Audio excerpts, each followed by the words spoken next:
out to Michael Griffith, international criminal defense attorney who has handled cases throughout this region of the world. Weigh in, Michael, on the burial at sea.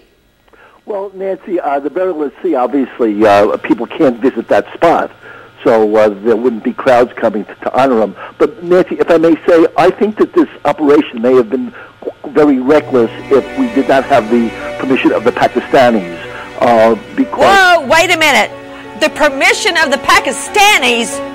Yes, they had to either be incompetent or complicit in hiding him. Asked permission from them, and somebody in that government would have told bin Laden, and he would still be alive today. Are you crazy, Griffith? In the aftermath of the assassination of al-Qaeda leader Osama bin Laden, the plot seems to thicken as to who funded him. How did he live in a $1 million compound behind 18-foot walls there in Pakistan? And we have just heard from international lawyer Michael Griffith that we should have gotten permission from Pakistan to assassinate bin Laden, the man that is responsible for the deaths of thousands of Americans, including on American soil. Explain yourself, Griffith. Nancy, the Pakistanis have F-16s, which we've given them.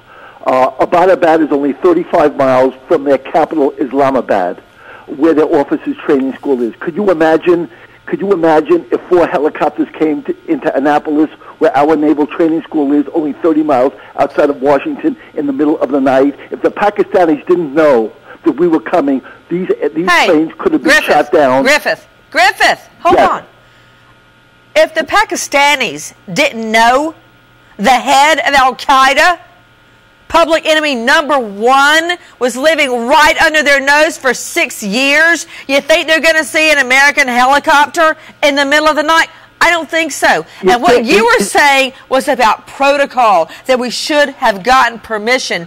BS, Michael Griffith, because if we had asked anybody in that government, it would have gotten back to bin Laden. He would have been gone again.